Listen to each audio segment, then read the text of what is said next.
Assalamualaikum warahmatullahi wabarakatuh. Kembali lagi di Garasi Bondan. Nah teman-teman, pada video kali ini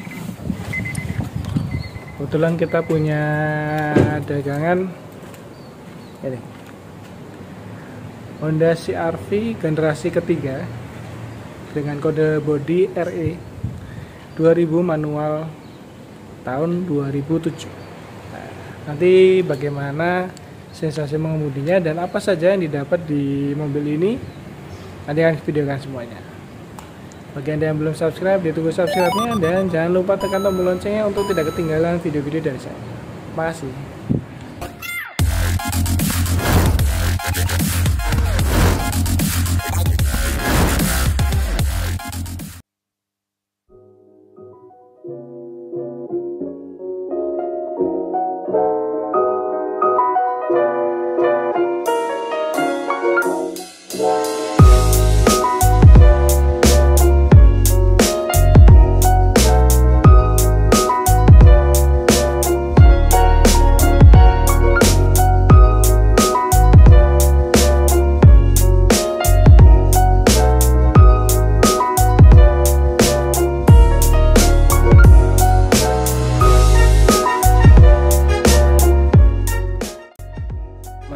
Ini adalah Honda CR-V tahun 2007 atau dia generasi ketiga dengan kode bodi RE.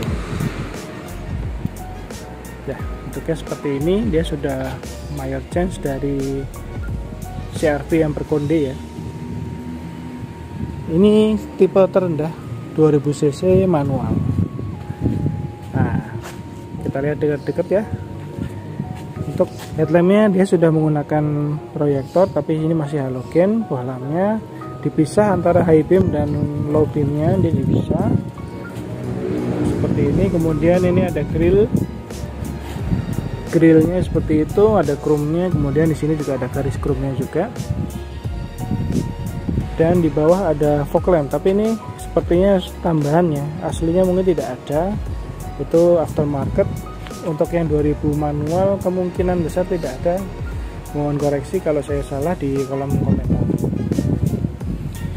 Seperti ini untuk model cupnya, fendernya seperti ini. Nah, untuk model wiper dan washernya dia sudah di dalam sini. Jadi tidak di atas cup lagi, tapi washernya sudah di dalam. Kita ke samping, kita lihat bannya. Dia menggunakan ring 17 dengan profil 22565. Ini sudah kita ganti ya, karena memang usia pemakaian. Ini bannya masih baru juga, tergolong masih bagus bannya. Kemudian spionnya model seperti ini. Dia ada turning lampnya, tapi ini udah ditutup stiker ya. Sudah bisa lipat retract juga ya, bisa lipat spion juga. Kemudian di sini ada chrome ya. Ini ori ya, dari depan ke belakang muter gitu. Kemudian ini ada handle tarik model seperti ini,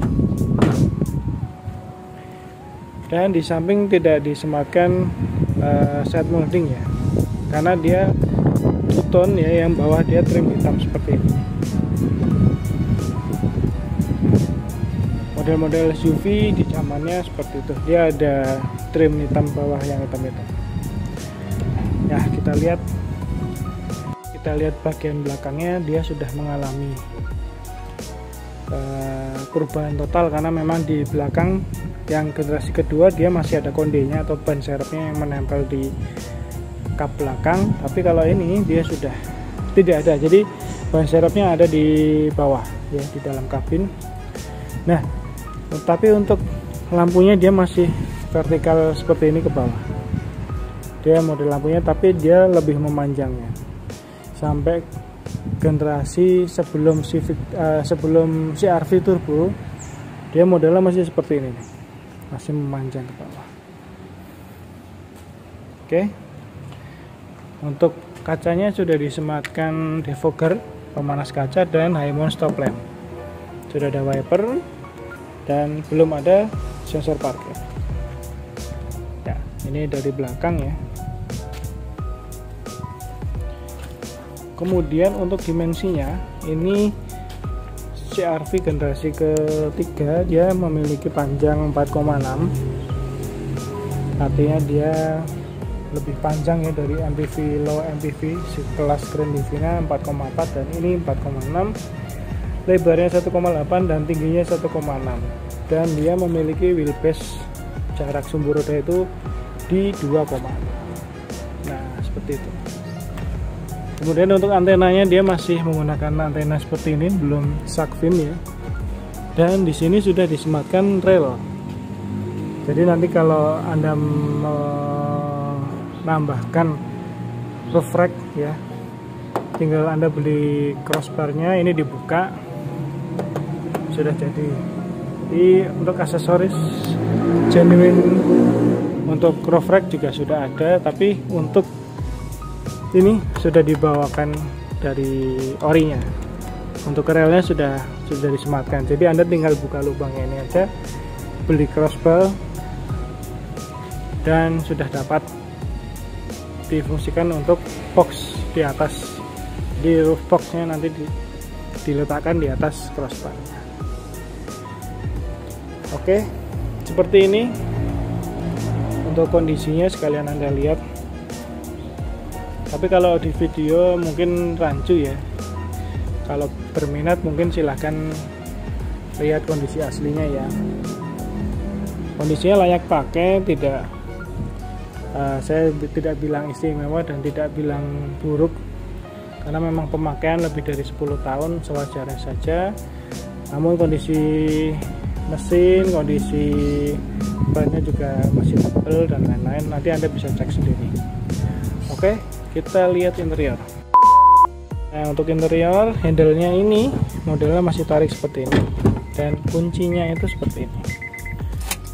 Nah, sama ya seperti Civic FD yang kemarin kita review modelnya. Nah, kemudian di door trim dia ada dua warna ya, antara hitam sama beige seperti itu. Kemudian di sini ada handle-nya. Jadi untuk menarik pintunya dia warnanya silver gini. Ini sudah red trim ya, satu warna dengan joknya. Kebetulan ini mobil sudah dilapis semi kulit. Ya, bukan kulit asli tapi ini semi ya, semi kulit. Dan di sini ada power window, kemudian central lock yang auto hanya di sisi driver. Di sini ada cup holder 1 dan di sini ada storage ya, dan di sini ada storage kecil juga. Oke. Sekarang kita masuk. Shoot. Nah, seperti ini untuk kondisi interior CR-V generasi ketiga dengan kode bodi RE. Kita nyalakan ya. Dia sudah Optitron, artinya sudah ada backlightnya ya. Honda rata-rata sudah ada backlightnya atau Optitron ya bahasa ininya. Di sini untuk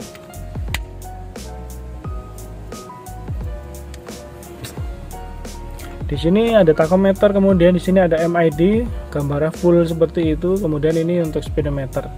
Untuk MID-nya bisa dilihat ya, ini ada penunjuk bahan bakar kilometer per liter. Ini range-nya, ini trip E ya. Jadi trip A dan trip B itu kita bisa hitung berapa konsumsinya. Jadi misalnya kita di trip B itu nanti yang didapat segini, dan ini range-nya itu rata-rata kita sudah jalan berapa. Kita bisa jalan berapa kilometer lagi di sisa bahan bakar yang ada di tangki. Jadi ini yang dapat kita tempuh. Kalau yang B itu tulisan trip ya, jadi kalau trip A seperti ini, trip B seperti ini. Nah, itu odonya, itu odometernya sudah jalan 133.000 km. Ini penunjuk bahan bakarnya, kemudian ini untuk suhu mesinnya seperti itu.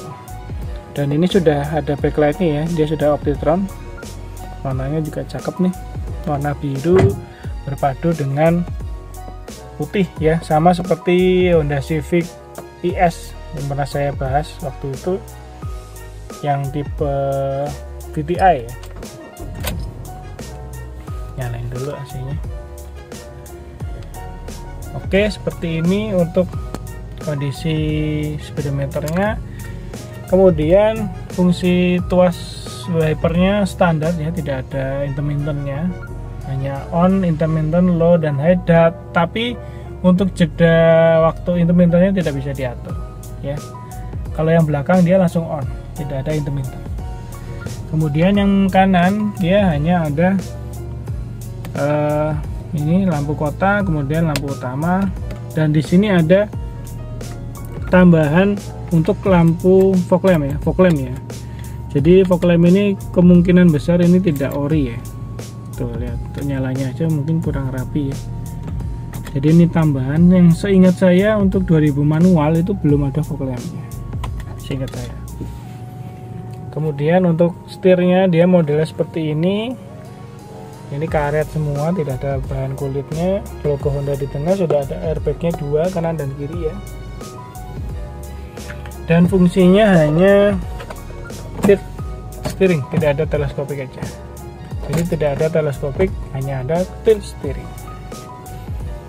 Nah, seperti itu. Kita dari kanan ada kisi AC sebelah kanan, bisa dinonaktifkan. Kemudian ada pengaturan apa nih, spion, bisa retract.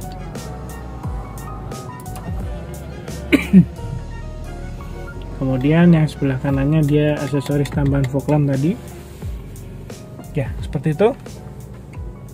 Kita ke tengah. Untuk isi AC di tengah dia paten, tidak bisa dinonaktifkan. Kemudian ini head unit sudah ganti.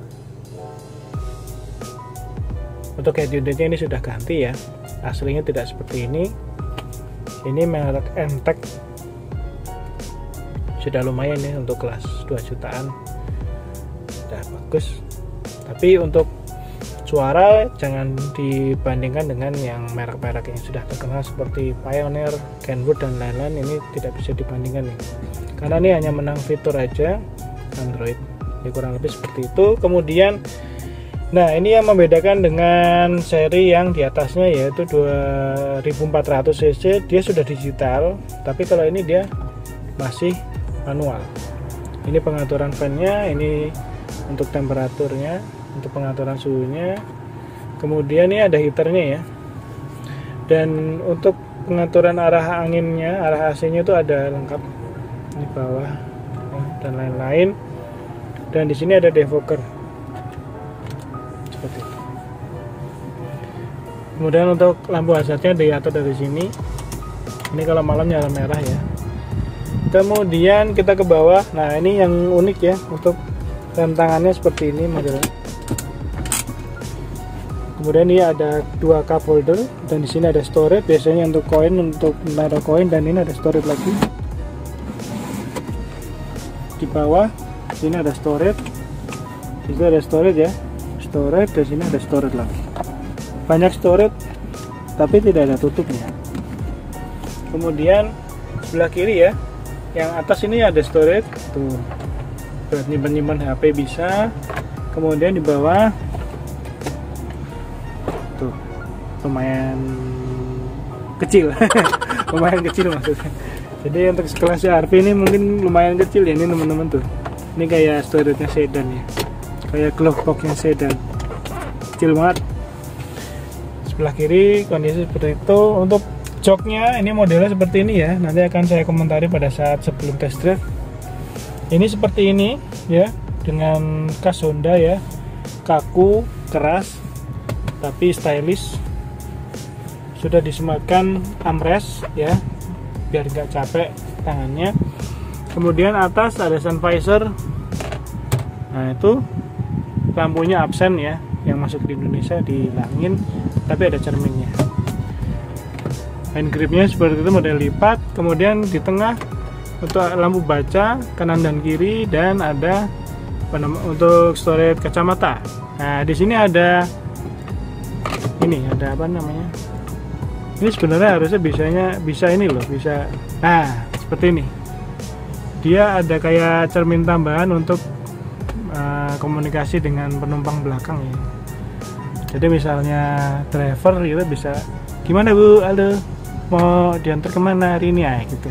Kita bisa lihat di sini, nggak harus lihat ke belakang ya.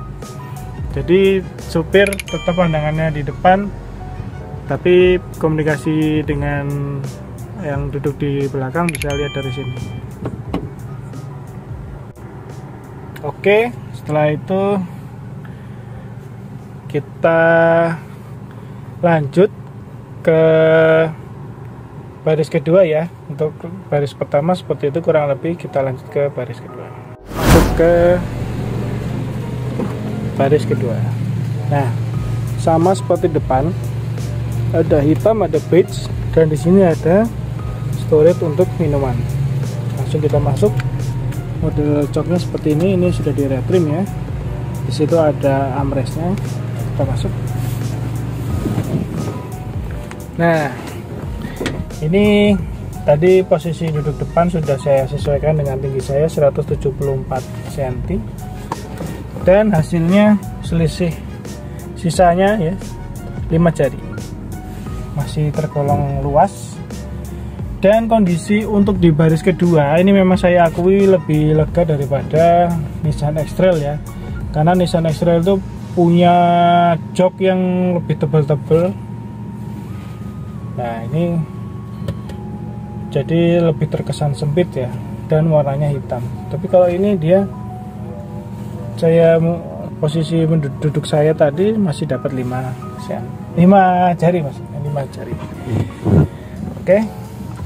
Posisi duduk di baris kedua, joknya ini agak aneh ya. Saya duduk di depan tadi, joknya itu agak keras, tapi duduk di baris kedua ini empuk, agak lebih empuk dikit ya, empuk lah, bisa sampai dengan armrest di sini.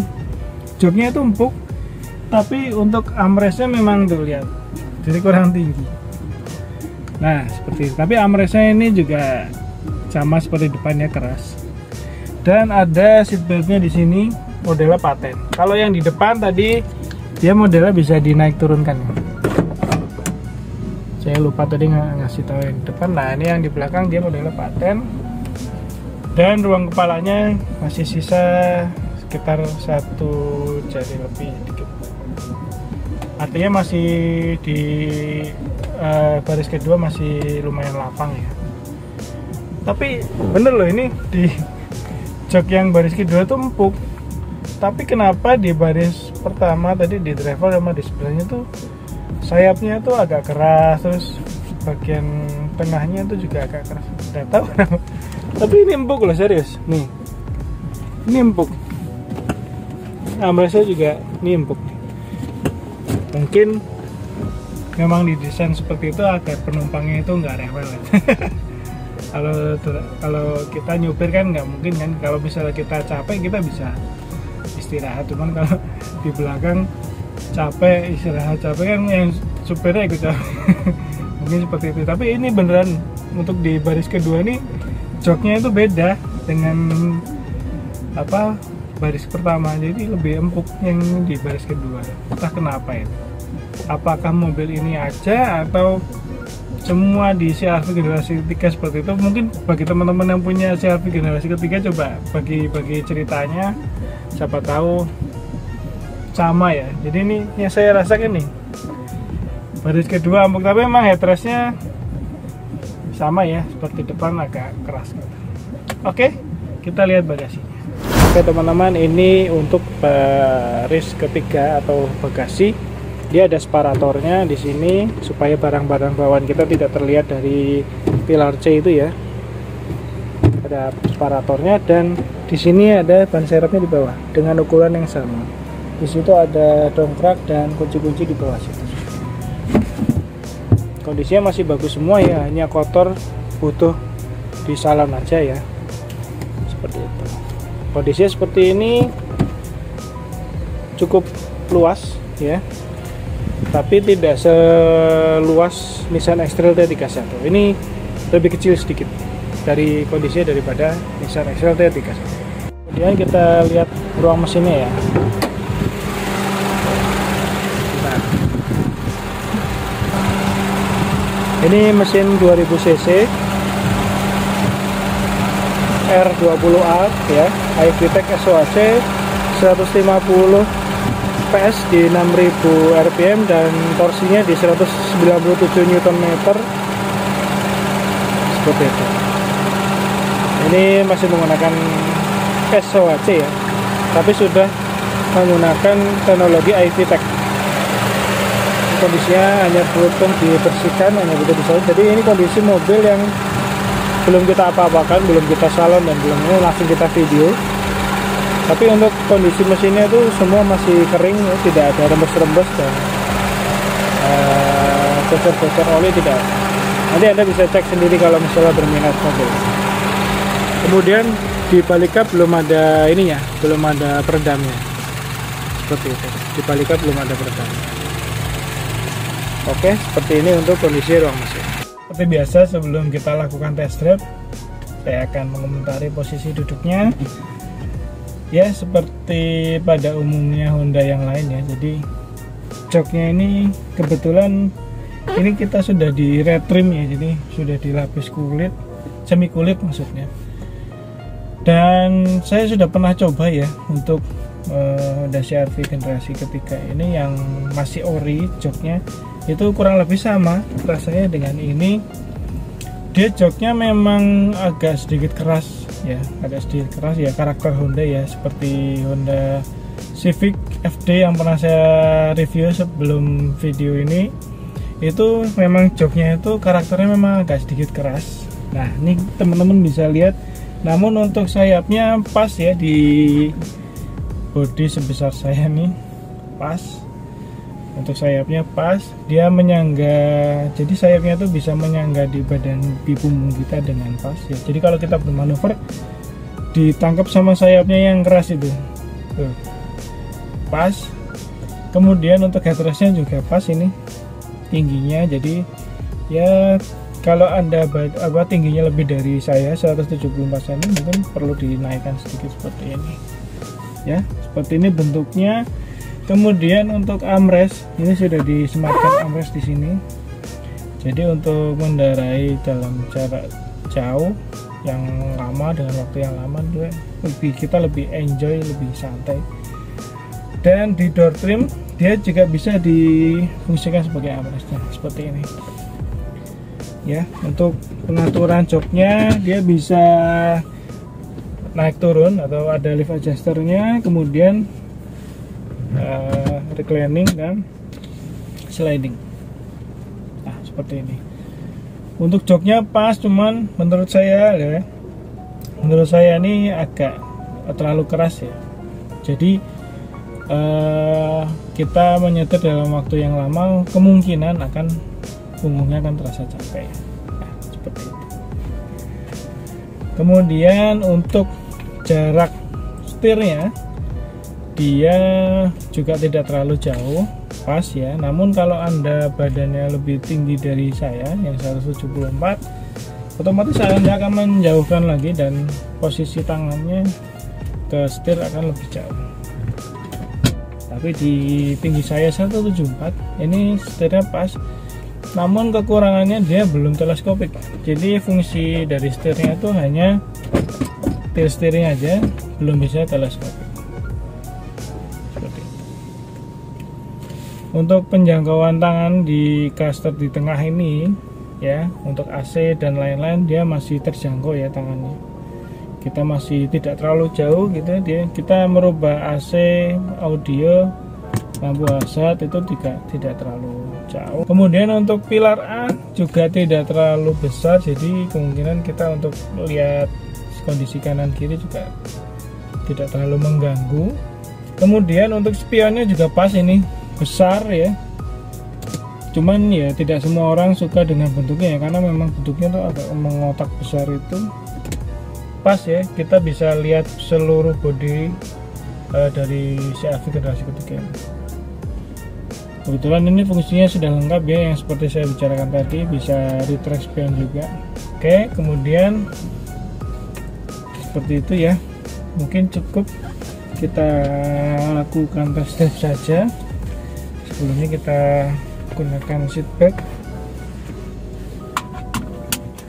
Ini sensasi mengemudinya mungkin kayak tidak seperti Jeep menurut saya sih. Ini SUV tapi agak lebih rendah sedikit. Berbeda dengan X-Trail T31 yang pernah saya review juga, yang warna hitam itu. Silahkan lihat pojok kanan atas linknya. Itu feel mengendarinya tidak seperti CR-V generasi ketiga ini. Jadi kalau yang X-Trail itu, X-Trail T31 itu untuk kap mesin pun kita terlihat. Jadi terus kita duduk posisinya juga agak tinggi, jadi terasa menyetir Jeep sekali. Ya, untuk posisi pedal kopling, kemudian pedal rem sama gasnya ya tidak terlalu jauh juga, jadi kita masih nyaman untuk menginjaknya. Ini posisi untuk mobil kita 133.000 km dari tahun 2007 ya, umumnya ya. Jadi tidak terlalu tinggi juga tidak terlalu rendah untuk kilometernya, yang normal aja. Tapi untuk koplingnya ini saya rasa masih tidak terlalu keras. Artinya kita masih bisa pakai beberapa ribu kilometer lagi, masih aman. Seperti biasa, karena ini weekend, pas saya syuting ini weekend, jadi kondisi di daerah tempat kita ini macet. Jadi saya coba untuk jalan yang seperti biasa saya gunakan untuk tes kaki-kaki ya. Jadi seperti apa sih untuk SUV dari Honda ini, Honda CR-V generasi ketiga, kaki-kakinya seperti apa?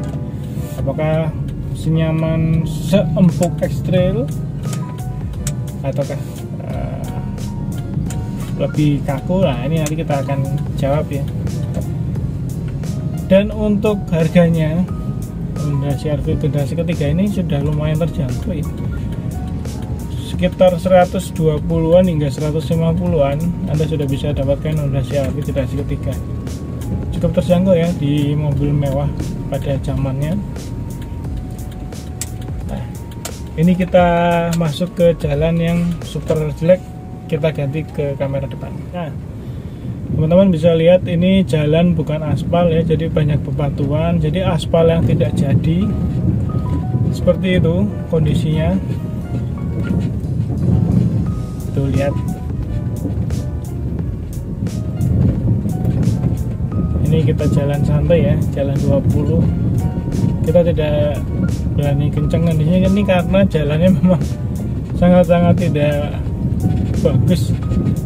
Wah, ini bebatuan nih, lihat tuh. Wow. Ya, jadi memang karakter dari Honda CR-V generasi ketiga ini suspensinya memang agak sedikit kaku ya, lebih kaku dari Nissan X-Trail. Nah, seperti ini nih.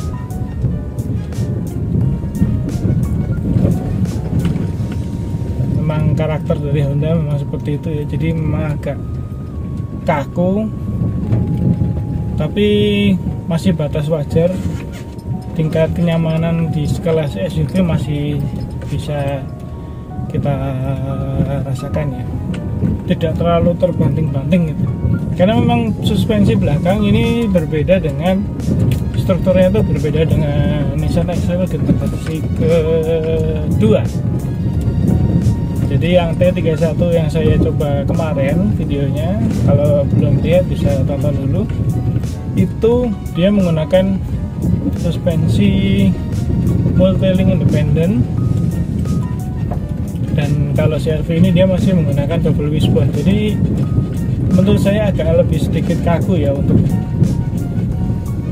suspensi belakang maupun depannya. Jadi memang settingannya memang seperti itu dari Honda.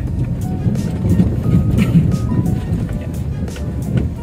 Tapi masih tergolong nyaman ya, karena memang ini SUV. Di zamannya ini sudah harganya lebih dari Nissan X-Trail. Jadi harga barunya di CR-V dengan Nissan X-Trail saja harganya itu lebih tinggi daripada Nissan X-Trail.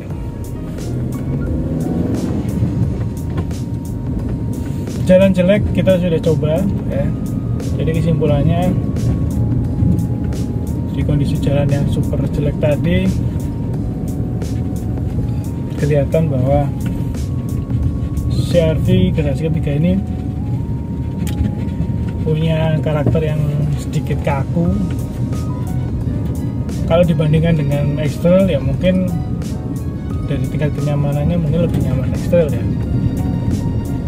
Tapi memang tidak semua mobil itu punya kelebihan semua. Otomatis CR-V juga punya kelemahan. Kelemahannya menurut saya pada saat kita jalan jelek tadi, untuk kondisi jalan jelek kita lebih merasakan kakunya suspensi. Jadi tidak lembut gitu suspensi, tidak. Kita masih terasa ya. Jadi kita lewat bebatuan kita masih terasa bahwa kita tuh lewat bebatuan. Kalau di CR-V, kalau di X-Trail mohon maaf, kalau di X-Trail kemarin kita jalan di seperti itu sama ya, jalan yang kita lalu tadi itu walaupun kita lewat jalan bebatuan tapi kita tidak merasakan bahwa kita tuh lewat di bebatuan itu. Jadi suspensinya masih lebih lembut di X-Trail T31. Nah ini kita jalan di aspal tapi yang bergelombang ya. Nah, kita masih merasakan goncangan seperti itu. Kita masih merasakan goncangan, tapi ya wajar ya dalam taraf nyaman ya, karena ini memang kelasnya SUV. Jadi memang rata-rata Honda yang pernah saya coba itu memang kondisi suspensinya agak kaku, cuman pada saat kecepatan tinggi di kondisi jalan yang baik untuk bermanuver itu memang nggak ada lawan. Honda itu untuk manuvernya oke banget. Jadi kita bermanuver kanan kiri kan itu dia dengan sigap mengikuti bodinya, karena kondisinya itu suspensinya itu kaku. Jadi itu pada saat kita bermanuver dia dapat enak banget. Kalau kita bermanuver mobil ini pasti akan sama seperti Honda lainnya. Setelah ini kita akan coba di jalan lurus ya, kita akan coba bermanuver sedikit seperti apa. Saya rasakan untuk kekedapan kabinnya itu bagus, kekedapan pintu-pintu itu dia bagus. Namun untuk road noise ya, dia ini kita jalan 40 itu sudah terasa sekali nih. Untuk road noise-nya dia masih terasa banget. Tapi untuk kekedapan di pintu dia lumayan bagus ya. Untuk kekedapan pintu seperti Nissan X-Trail T31 yang pernah saya review itu. Tapi untuk road noise lebih kedap di Nissan X-Trail ini.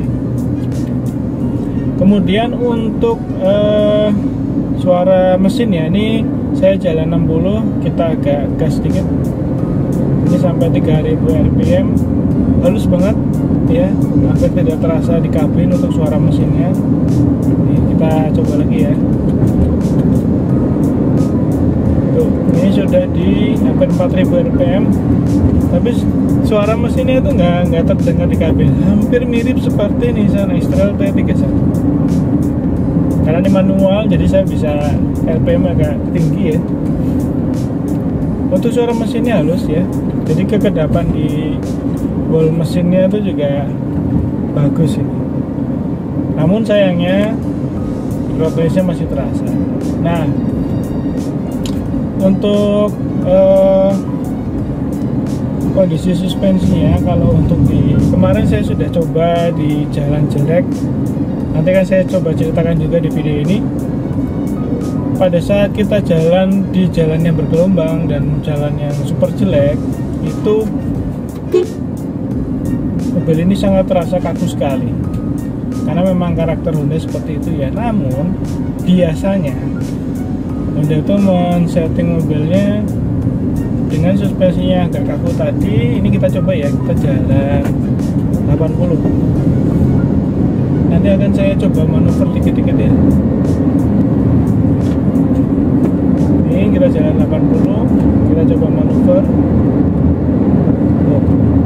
sigap banget. Ini nggak limbung sama sekali loh. Dia ada limbung sedikit ya, cuman tidak terlalu parah. Tapi yang saya suka apa? Ketika kita manuver, ya sangat sigap. Karena didukung oleh suspensinya agak kaku tadi.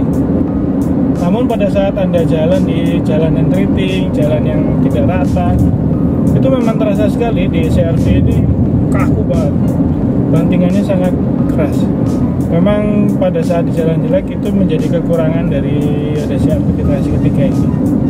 Suspensinya dibuat agak kaku, namun pada saat kecepatan tinggi seperti ini kita bermanuver tuh enak banget. Kita pindah jalur ya, dari jalur kanan ke jalur kiri itu sikap banget. Memang terasa sikap. Beda dengan mobil yang dengan settingan suspensi yang empuk, itu pasti agak lebih limbung dikit ya, karena memang ya sudah kontraknya seperti itu. Jadi kalau suspensinya kaku ya pada saat jalan yang lurus seperti ini dan halus, pada saat kita bermanuver ya pasti lebih enak kayak gitu. Tenaga mesinnya juga lumayan ya, di 150 horsepower. Itu responnya juga oke ya, saya tidak mengalami lemot walaupun ini 2000 cc SHC. Tapi untuk di RPM bawah dia juga tidak terlalu lemot. Di RPM bawah tuh 2000 cc nya yang oke lah, tidak ada masalah. Masih powernya masih ada di 2000 RPM sampai 3000 RPM tuh dia masih powernya masih cukup. Nah, selama saya menggunakan mobil ini beberapa hari ini, saya lihat di MID itu rata-rata penggunaan bahan bakarnya itu di sekitar 8,5 hingga 9,4 km per liter. Artinya mobil ini masih dalam tahap wajar ya dalam penggunaan BBM. Karena ini 2000 cc manual. Mungkin Anda bisa bayangkan sendiri kalau 2000 cc otomatis ya mungkin sekitar 1,7,5 hingga 1,8 ya. Ini semua tergantung dengan kondisi Anda menyetirnya, bagaimana responsif atau tidaknya, kemudian BBM yang digunakan apa, itu akan mempengaruhi dari full consumption-nya. Jadi tidak bisa dijadikan acuan, karena selama saya jalan saya hanya menggunakan Pertalite dan kondisi mesin yang sudah lama, mungkin harus waktunya servis ya. Nah ini saya dapat di 8,7. Ini posisi saat ini kita 8,7 km per liter. Untuk mobil sebesar ini dan cc 2000 mungkin masih worth it ya, karena hampir menyentuh angka 19.